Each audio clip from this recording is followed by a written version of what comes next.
Hello everyone, welcome to Y academy. तो जैसे कि आपको पता है 2 तारीख को साहू स्क्रीनिंग टेस्ट हो गया है, पीसीएम एंड पीसीबी दोनों का।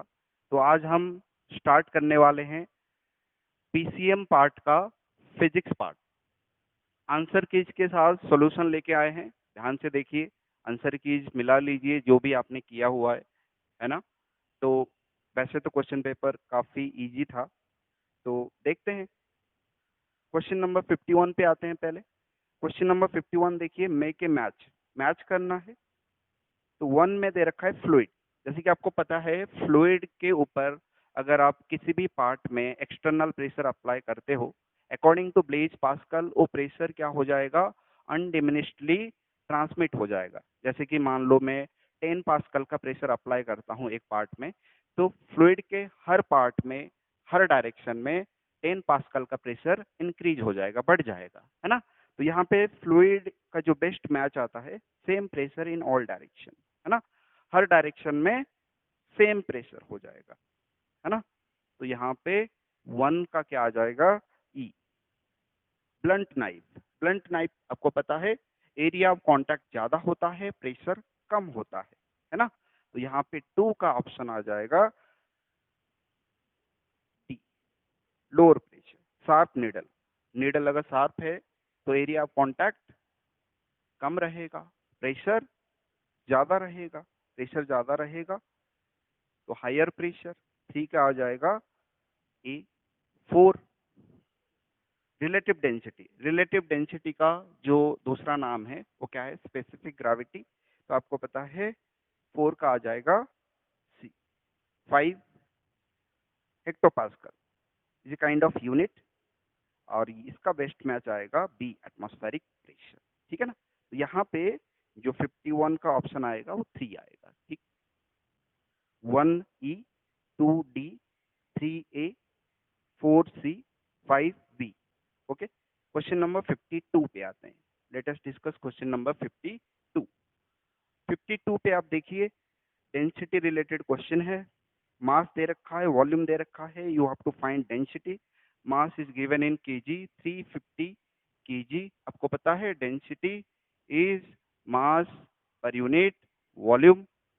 तो मास दे रखा है 300 केजी, वॉल्यूम दे रखा है 100 cubic metre. 0 0 cancel, that will be 3.5 kg per cubic metre. ये ए का आ गया। बी का, बी का क्या दे रखा है, वॉल्यूम दे रखा है, डेंसिटी दे रखा है, यू हैव टू फाइंड मास। अगर वॉल्यूम दे रखा है, डेंसिटी दे रखा है, मास फाइंड करना है तो क्या करना पड़ेगा, मास क्या हो जाएगा, डेंसिटी इंटू वॉल्यूम। डेंसिटी कितना दे रखा है 4, वॉल्यूम कितना दे रखा है 120, ये कितना हो गया 480। So answer is 480 KG. ठीक है, यहाँ पे करेक्ट ऑप्शन है 1, 52 1। Let us move to the next question, question number 53। Question number 53 current electricity से आया हुआ है, और यहाँ पे आपको करंट डिवीजन फॉर्मूला का यूज करना है। जैसे कि यहाँ पे देखो, करंट यहाँ पे फ्लो कर रहा है मेन ब्रांच पे 2.1 एम्पियर।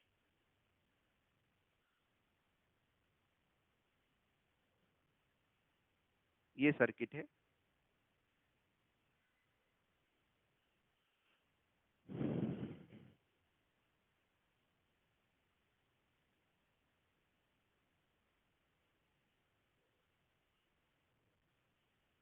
सो ये 8 ओम, 2 ओम, 20 ओम, 5 ओम।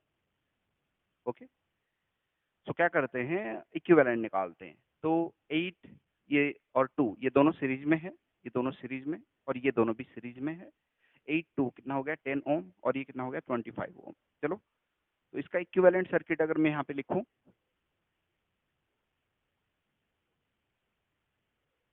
तो इक्विवेलेंट क्या हो जाएगा, यहाँ पे आ जाएगा R1 10 ओम, और R2 कितना आ गया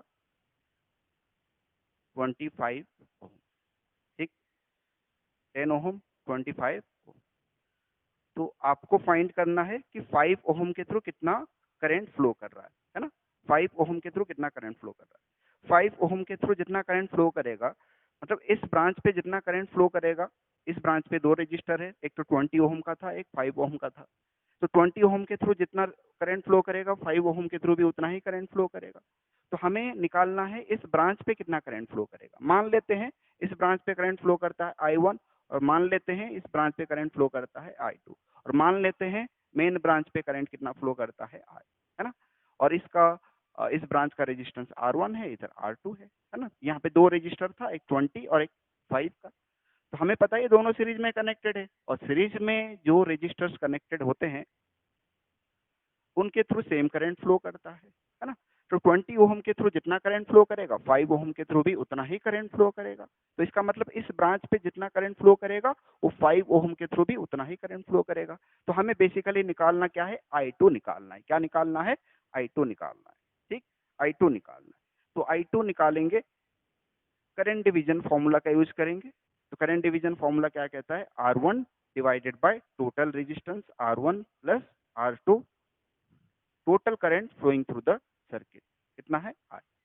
R1 कितना है 10 divided by R1 plus R2, that is R1 10, R2 25,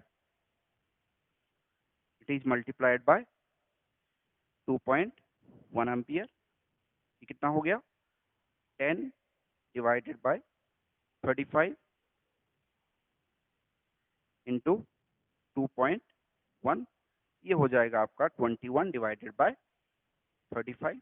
इसको अगर आप सॉल्व करोगे तो आपका आंसर आएगा 0.6 एम्पियर। मतलब इस ब्रांच पे करंट कितना फ्लो कर रहा है, 0.6 एम्पियर। तो इस ब्रांच पे 2 रजिस्टर था, एक 20 ओम का और एक 5 ओम का। तो 20 ओम के थ्रू भी 0.6 एम्पियर का करंट फ्लो करेगा, और 5 ओम के थ्रू भी 0.6 एम्पियर का करंट फ्लो करेगा। Question number 53, option 2। Question number 54, let us move to the question number 54.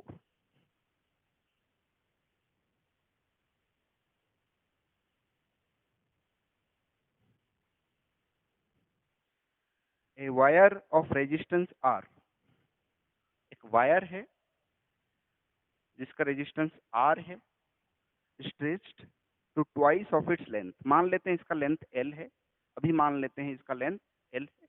इसको स्ट्रेच कर लें, स्ट्रेच करके हम इसका लेंथ को क्या कर दे रहे हैं, डबल कर दे रहे हैं। ये लेंथ कितना हो गया 2L, है ना। अगर लेंथ डबल करेंगे तो ये एरिया ऑफ क्रॉस सेक्शन भी क्या हो जाएगा, छोटा हो जाएगा। यहाँ पे देखो एरिया ऑफ क्रॉस सेक्शन क्या हो गया है, छोटा हो गया। इसको मान लेते हैं A प्राइम, ठीक है। रेजिस्टेंस भी बदल जाएगा, रेजिस्टेंस को मान लेते हैं R प्राइम। और यहाँ पे रेजिस्टेंस कितना था, R is equal to rho L upon A। Rho is resistivity, L is length of the conductor, A is area of cross section of the conductor. यहाँ पे क्या हो गया है, रेजिस्टेंस रो, रेजिस्टिविटी तो बदलेगा नहीं क्योंकि वो मटेरियल के ऊपर डिपेंड करता है। लेंथ बदल गया, लेंथ कितना हो गया बेटा 2L। Area of cross section बदल गया है, कितना हो गया A प्राइम। तो हमें बेसिकली निकालना क्या है, A प्राइम निकालना है ना। तो A प्राइम निकालना है, एरिया ऑफ क्रॉस सेक्शन कितना होगा। अच्छा आप एक बात बताओ, अगर मैं इसका लेंथ बढ़ाता हूँ, स्ट्रेच करता हूँ और इसका लेंथ बढ़ता है, तो एरिया ऑफ क्रॉस सेक्शन छोटा होगा, कोई डाउट नहीं उसमें। लेकिन आप उसको तोड़ो मरोड़ो खींचो कुछ भी करो, मतलब तोड़ना नहीं है, लेकिन इसके साथ कुछ भी करो, स्ट्रेच करो कंप्रेस करो, लेकिन इसका वॉल्यूम तो कांस्टेंट रहेगा। यहाँ पे मैं ये कॉन्सेप्ट का यूज करूंगा, यहाँ पे जो वॉल्यूम है कांस्टेंट रहेगा। क्या रहेगा, वॉल्यूम कांस्टेंट रहेगा। मुझे बताओ इसका वॉल्यूम कितना था, बेस एरिया इंटू लेंथ। इसका वॉल्यूम क्या है, A prime base area into length, कितना हो गया 2L। L L cancel, A prime जो नया एरिया ऑफ क्रॉस सेक्शन है वो कितना है A/2, है ना। लेंथ को अगर डबल करते हो तो एरिया ऑफ क्रॉस सेक्शन क्या हो जाएगा, हाफ हो जाएगा। ये तो ऑलरेडी पता होता है वैसे आपको, है ना। तो यहाँ पे R प्राइम क्या हो जाएगा, रो 2L, और नया एरिया ऑफ क्रॉस सेक्शन कितना आया A/2। 2 ऊपर चला जाएगा, कितना हो जाएगा 4 rho L upon A।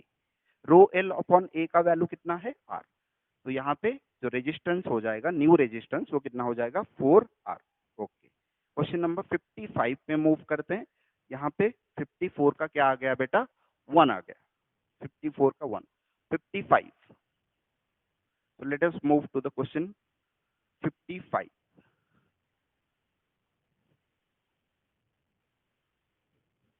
A thermally insulated pot, 150 gram, thermally insulated pot has 150 gram ice at temperature 0 degree Celsius. अच्छा, आइस है, ठीक है, और कितनी सेल्सियस पे है, 0 degree Celsius. Okay, how much steam of 100 degree Celsius has to be mixed with heat so that water of temperature 50 degree Celsius will be obtained, है ना।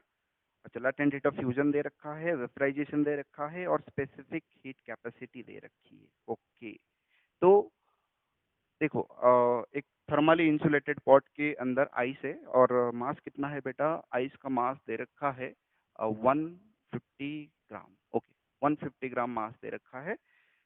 तो बोल रहा है कि हम कितना स्टीम ऐड करेंगे, कितना स्टीम ऐड करेंगे कि हमें वाटर मिलेगा, वो भी 50 डिग्री सेल्सियस में मिलेगा। अच्छा, यहाँ पे आप मुझे बताओ, वाटर 50 डिग्री सेल्सियस में चाहिए, तो जैसे हम स्टीम ऐड करेंगे तो स्टीम क्या करेगा, हीट रिलीज करेगा, और वही हीट को आइस क्या करेगा, अब्जॉर्ब करेगा, जिसकी वजह से क्या होगा, आइस मेल्ट होना चालू हो जाएगा, आइस का फेज ट्रांजिशन होगा।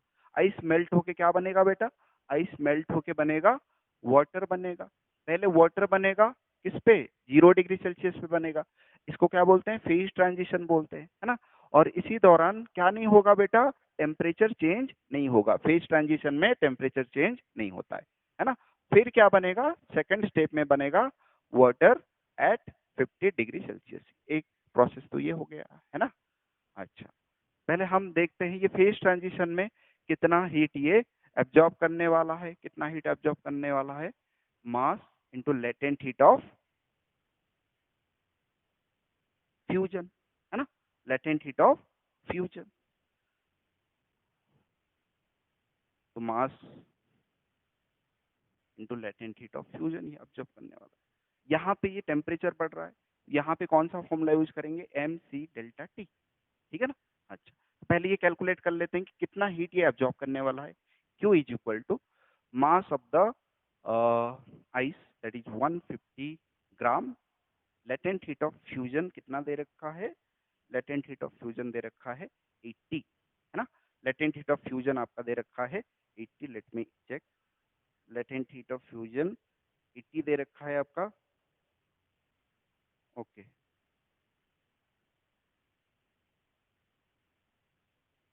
यस, तो ये कितना हो गया बेटा, 12,000 कैलोरी, ठीक। अच्छा, ये Q1 कर देते हैं, ये Q2 कर देते हैं।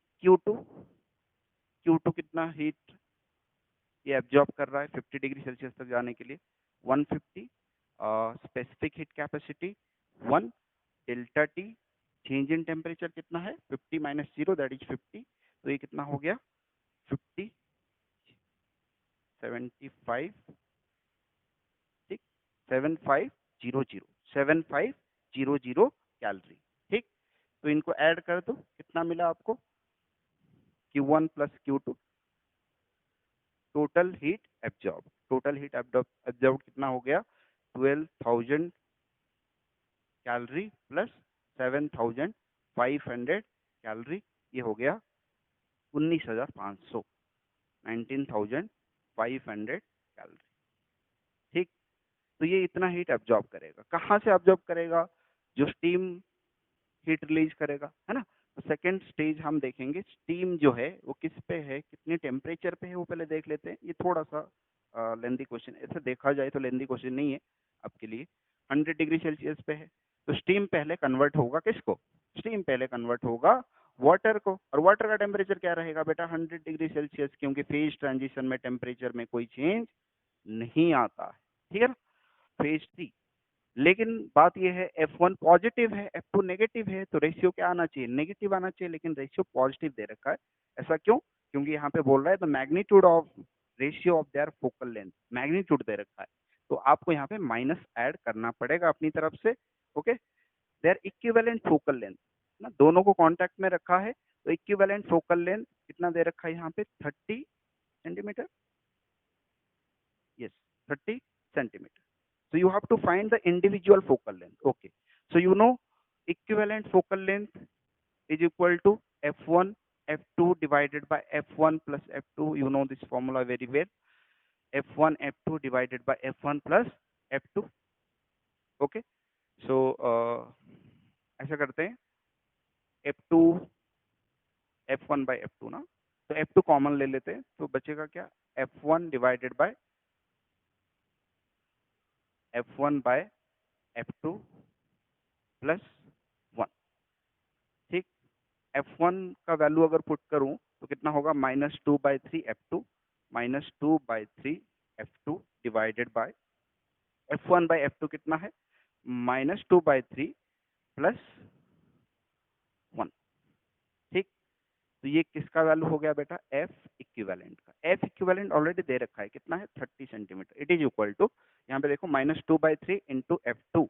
ओके, और ये कितना हो गया 3 -2 1/3, 3 ऊपर चला गया, कितना हो जाएगा -2/3 into f2 into 3, 3 3 cancel, that will be equal to -2f2 -2f2 is equal to 30। f2 हो जाएगा -15। एक फोकल लेंथ आ गया -15, जैसे कि आपको पता है कॉनकेव लेंस का फोकल लेंथ -15 ही आना था और कोई चाह रहा ही नहीं।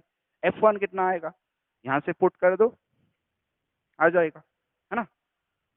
तो f1 कितना आ जाएगा, f1 will be -2/3 into f2 कितना आया -15, तो 3 5 जार 15, ये कितना आ जाएगा माइनस माइनस प्लस, ये 10 सेंटीमीटर आ जाएगा, इसका फोकल लेंथ आ जाएगा 10 centimetre.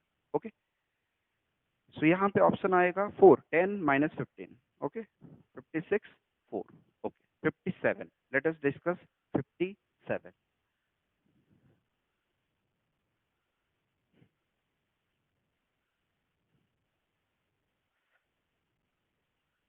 57,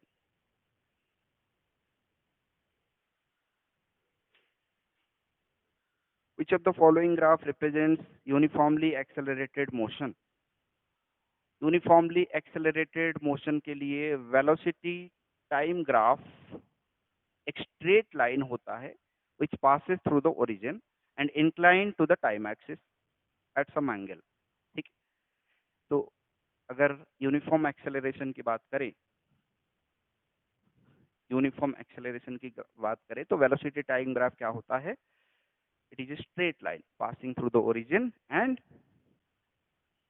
making some angle with time axis, so that will be uniform acceleration। So this is the best representation of uniform acceleration, 57, और ऑप्शन होगा 2। 58, let us discuss 58। 58 conservation of momentum के ऊपर question है। Two balls of masses 50 ग्राम, चलो एक ball का मास को m1 ले लेते हैं 50 ग्राम और दूसरे बॉल का मास को m2 ले लेते हैं। अच्छा, इसको SI यूनिट में भी कन्वर्जन करते हैं। m1 15 ग्राम दे रखा है, तो ये कितना हो जाएगा 1000, ये हो जाएगा 0.05 kg। ओके, m2 कितना हो जाएगा, m2 हो जाएगा आपका, ये दे रखा है 100 gram divided by, you have to divide 1000, 0 0 0 0 cancel, that is 0.1 kg। okay, 0.05 kg and 0.1 kg। Velocity SI unit में दे रखा है, कोई कन्वर्जन की जरूरत नहीं है। v1 दे रखा है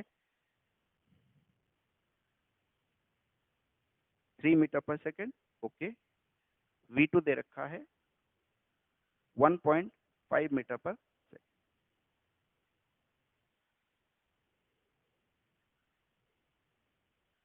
क्वेश्चन क्या है, two balls of masses 50 gram and 100 gram are moving along the same line. Okay, ऐसे मूव कर रहे हैं, एक बॉल ये है, एक बॉल ये है, ये भी और ये भी सेम लाइन के along मूव कर रहे हैं एंड इन सेम डायरेक्शन. अच्छा, सेम डायरेक्शन है तो वेलोसिटी दोनों का क्या लेंगे, पॉजिटिव लेंगे, जो कि ले रखे हैं. They collide with each other and after collision the first ball moves with velocity 2.5 metre per second. पहला बॉल कोलिजन के बाद कितनी वेलोसिटी के साथ मूव कर रहा है, 2.5 metre per second. Determine the velocity of second ball. Second ball की वेलोसिटी क्या होगा.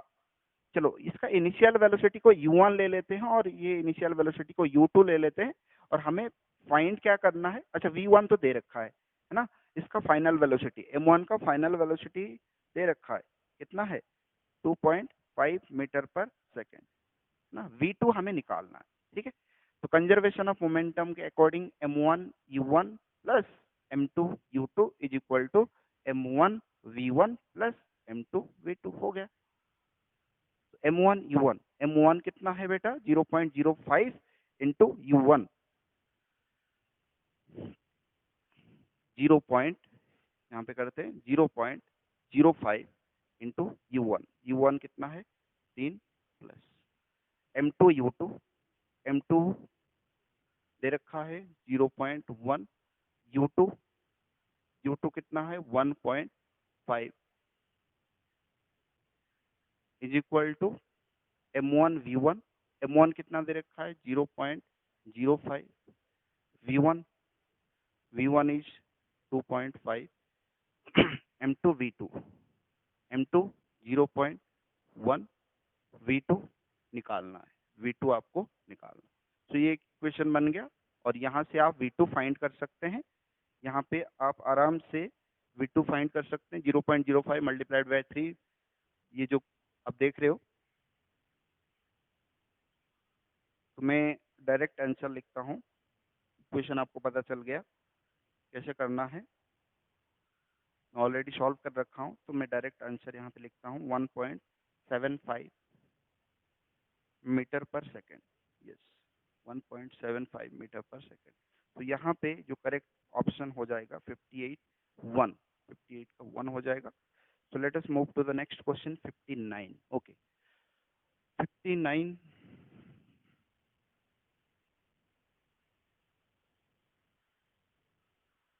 59 में देखो क्या दे रखा है.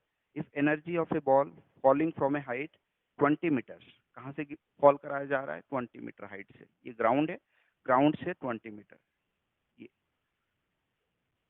20 मीटर रिड्यूस्ड बाय 20%. इसका एनर्जी 20 मीटर पे कितना था बेटा, mgh कितना है 20, है ना.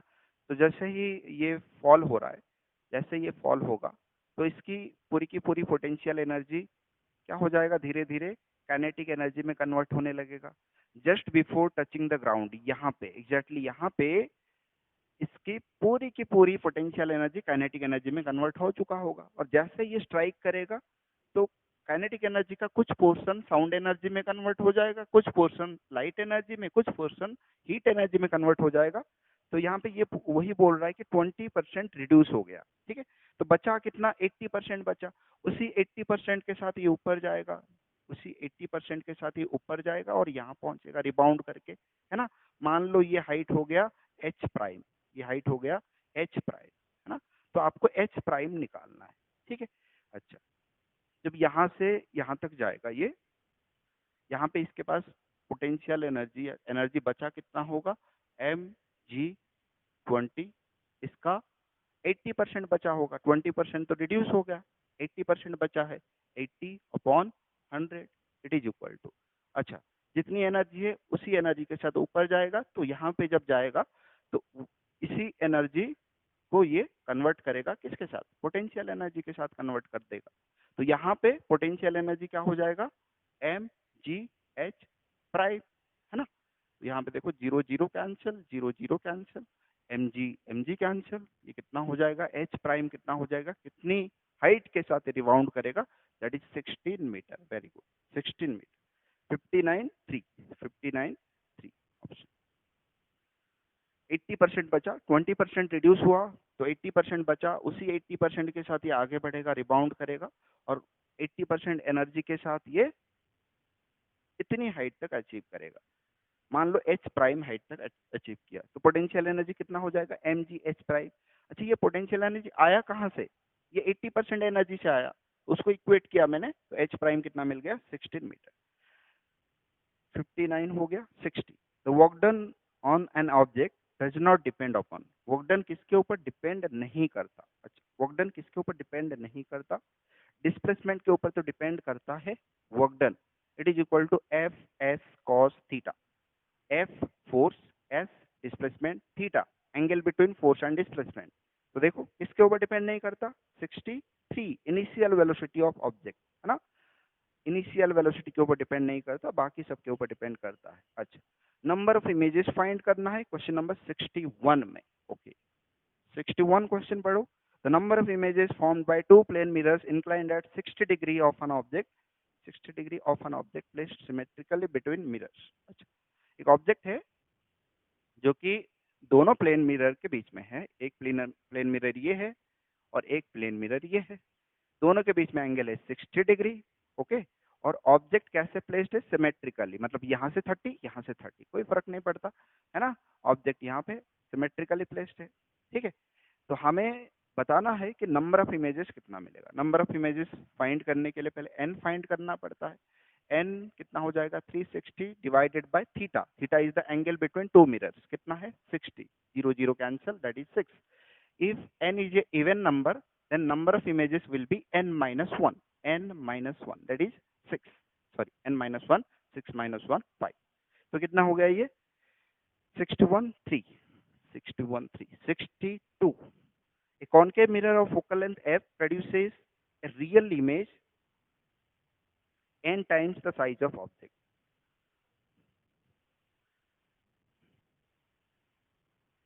कॉन्केव मिरर एक रियल इमेज फॉर्म कर रहा है जिसका साइज n टाइम्स बड़ा है as compared to the size of object. इसका मतलब ये बता रहा है मैग्निफिकेशन इज n, लेकिन ये भी बोल रहा है रियल, तो इसका मतलब इन्वर्टेड भी होगा, इन्वर्टेड होगा तो मैग्निफिकेशन क्या हो जाएगा, -n। और आपको पूछ क्या रहा है, the distance of the object from the mirror, मतलब ऑब्जेक्ट डिस्टेंस पूछ रहा है, यू पूछ रहा है। तो आपको पता है magnification in terms of object distance क्या होता है, f divided by f minus u, it is equal to -n। तो आपको क्या निकालना है, u निकालना है, क्रॉस मल्टीप्लाई करो, f is equal to -nf plus nu। तो ये कितना हो जाएगा, nu कितना हो जाएगा बेटा, f प्लस nf। तो u कितना हो जाएगा, u will be equal to, f common चला गया, ये बचेगा 1 plus n divided by n, 1 plus n divided by n, 62 that will be 3, 62 3।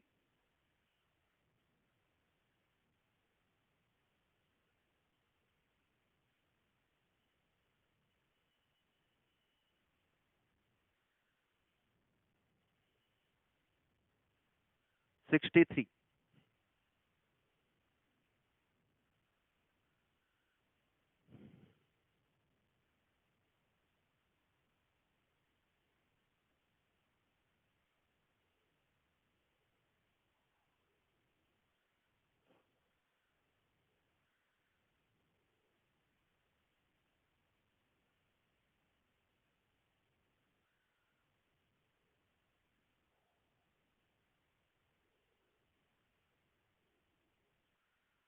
63, let us discuss 63।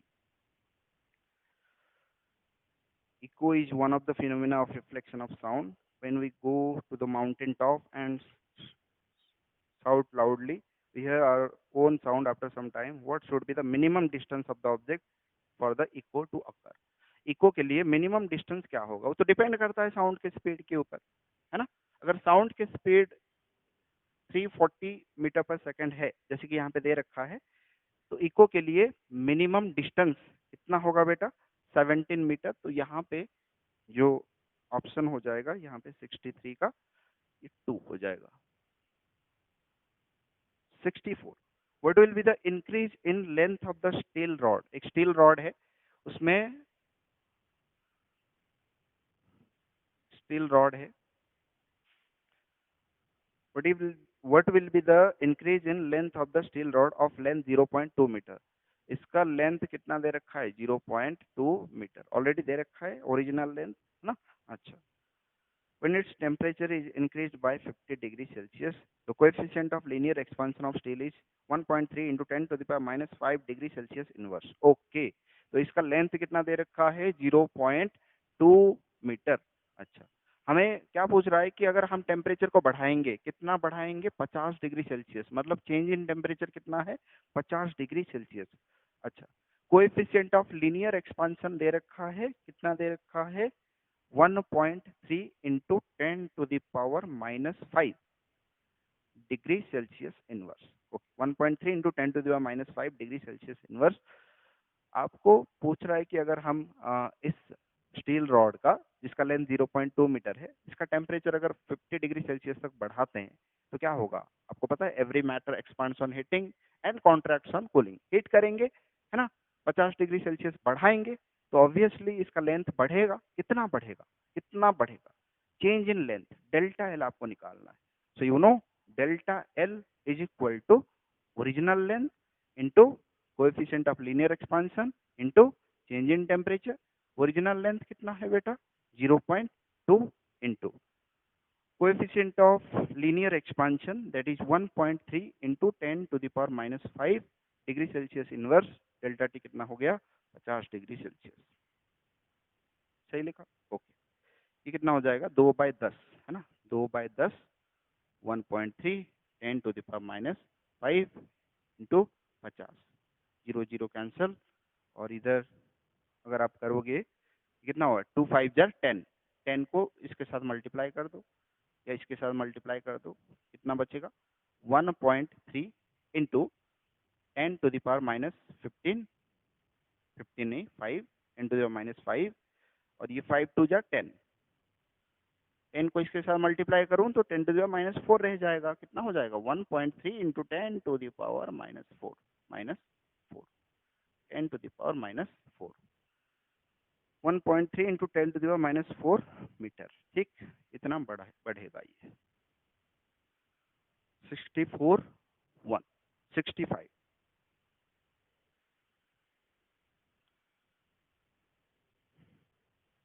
65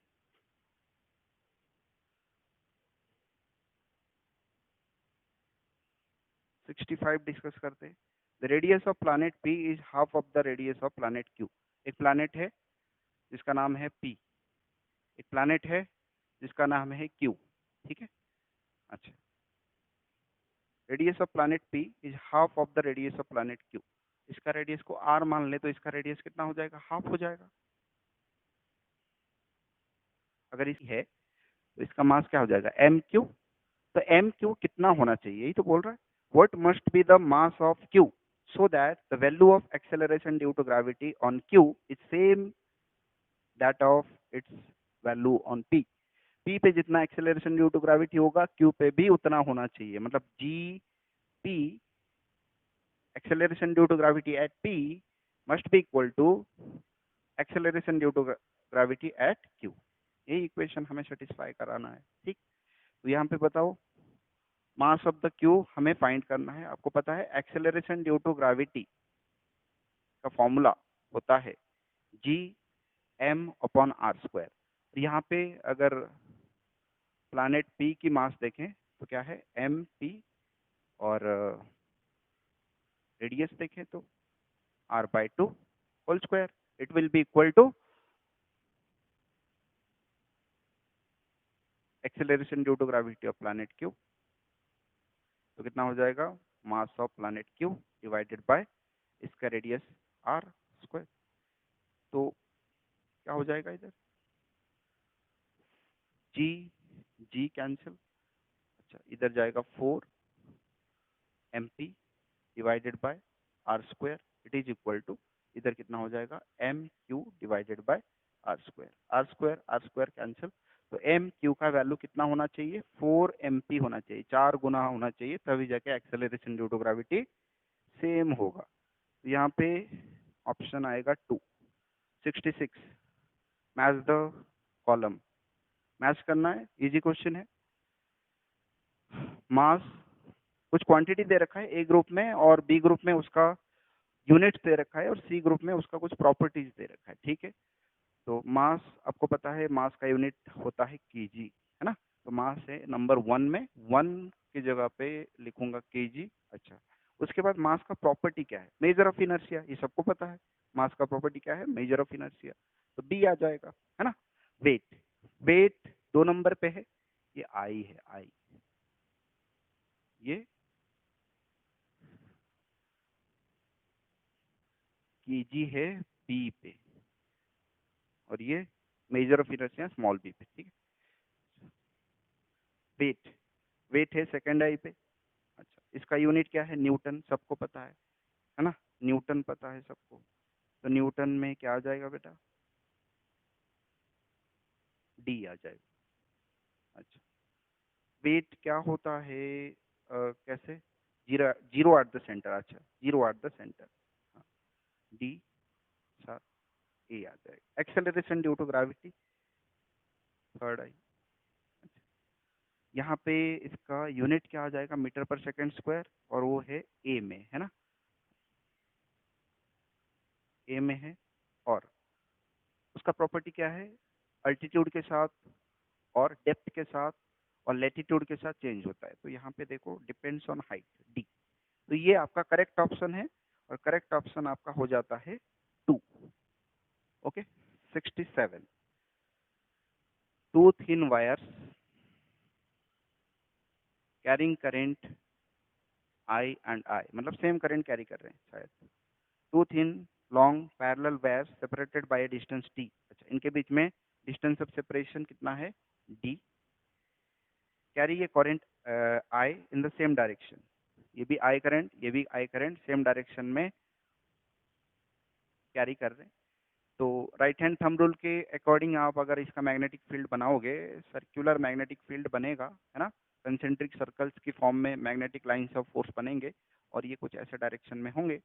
और इसका भी आप बनाओगे तो ये मैग्नेटिक फील्ड कुछ ऐसे बनेंगे, ठीक है। तो दोनों मैग्नेटिक फील्ड का इंटरेक्शन की वजह से यहाँ पे क्या होता है, अट्रैक्शन होता है, ठीक है। तो यहाँ पे जो करेक्ट ऑप्शन आएगा, अट्रैक्ट ईच अदर। 67, 1, 68, 68 में एक आइस ब्लॉक है जो कि -10 डिग्री सेल्सियस पे है, -10 डिग्री सेल्सियस पे है। तो इसको हम धीरे धीरे हीट प्रोवाइड करेंगे और स्टीम तक पहुंचाएंगे जो कि 100 डिग्री सेल्सियस पे, ठीक है। तो यहाँ पे क्या होगा, जब आइस -10 डिग्री सेल्सियस पे है, तो हीट प्रोवाइड करोगे तो पहले इसका टेम्परेचर बढ़ेगा, और टेम्परेचर बढ़ने के बाद ये 0 डिग्री सेल्सियस पे पहुंचेगा, है ना। 0 डिग्री सेल्सियस पे पहुंचेगा, 0 डिग्री सेल्सियस, और यहाँ पे भी इसका स्टेट क्या होगा, आइस होगा। फिर यहाँ पे इसका क्या होगा, फेज ट्रांजिशन होगा, और इस दौरान टेम्परेचर क्या रहेगा, कांस्टेंट रहेगा। यहाँ पे टेम्परेचर बढ़ेगा, हीट प्रोवाइड करोगे टेम्परेचर बढ़ेगा, और आइस जब 0 डिग्री सेल्सियस पे पहुंच जाएगा तभी फेज ट्रांजिशन शुरू हो जाएगा। जब भी आप फर्दर हीट प्रोवाइड करोगे तब फेज ट्रांजिशन शुरू हो जाएगा। तो क्या बनेगा, यहाँ पे वाटर बनेगा 0 डिग्री सेल्सियस पे। जब तक फेज ट्रांजिशन हो रहा है टेम्परेचर क्या रहेगा, कांस्टेंट रहेगा, ठीक। वाटर को अगर फर्दर आप हीट प्रोवाइड करोगे, यहाँ पे क्या होगा, टेम्परेचर बढ़ेगा, है ना, टेम्परेचर बढ़ेगा। फिर वाटर पहुंचेगा कहाँ, 100 डिग्री सेल्सियस पे, ठीक। 100 डिग्री सेल्सियस पे पहुंचा, फिर यहाँ पे ये इसका बॉइलिंग बॉइलिंग पॉइंट आ गया। बॉइलिंग पॉइंट पे ये क्या होगा, स्टीम को कन्वर्ट होगा, और स्टीम किस में, 100 डिग्री सेल्सियस में, क्योंकि फेज ट्रांजिशन के टाइम में टेम्परेचर चेंज नहीं होगा। तो यहाँ पे टेम्परेचर क्या रहेगा, कांस्टेंट रहेगा, है ना। तो देखो टेम्परेचर 2 बार बढ़ रहा है, स्टार्टिंग में एक बार, फिर थर्ड फेज, मतलब थर्ड टाइम में, है ना। तो यहाँ पे देखो कौन सा मैच कर रहा है, तो बेस्ट ऑप्शन तो 1 ही लग रहा है, 68, 1। टेम्परेचर वर्सेस हीट, टेम्परेचर बढ़ा, फिर फेज ट्रांजिशन हुआ, फिर टेम्परेचर बढ़ा, फिर फेज ट्रांजिशन हुआ, टेम्परेचर बढ़ा, phase transition, temperature constant, temperature फिर से बढ़ा, फिर फेज ट्रांजिशन, टेम्परेचर बढ़ा, फिर phase transition, temperature constant. Question number 69, so let us discuss 69, 68 का आ गया 1, 69.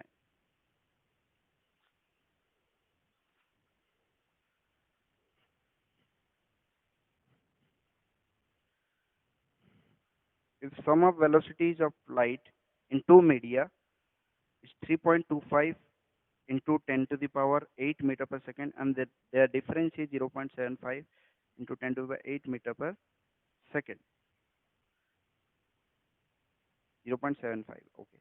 Find the refractive index of second medium with respect to first medium. ठीक है, तो मान लेते हैं फर्स्ट मीडियम में वेलोसिटी v1 है, सेकंड मीडियम में वेलोसिटी v2 है. ये बोल क्या रहा है, v1 प्लस v2 सम दे रखा है, डिफरेंस दे रखा है v2 माइनस v1. तो सम कितना दे रखा है देखते हैं, सम कितना दे रखा है v1 प्लस v2 कितना दे रखा है 3.25 into 10 to the power 8 metre per second. v2 minus v1 difference कितना दे रखा है 0.75 into 10 to the power 8 metre per second. ठीक है, तो यहाँ पे हम क्या निकाल सकते हैं, v1 और v2 को इंडिविजुअली निकाल सकते हैं. उसके बाद refractive index of second medium with respect to first medium निकालेंगे. ठीक है, तो अगर यहाँ पे आप निकालोगे, ऐसा करते हैं, you can find v1 and v2 by solving this. So 2v1 will be equal to 3.25 plus 0.75 into 10 to the power 8 meter per second. So v1 will be 4 into 10 to the power 8 meter per second. That will be 2. v1 is 2 into 10 to the power 8 meter per second. Similarly, you can find v2. v1 is 2 into 10 to the power 8 meter per second. v2 is, from this relation you can find v2. v2 is 1.25. v2 is 1.25. Let's calculate. v1 minus v2, it is equal to 0.75 into 10 to the power 8 meter per second.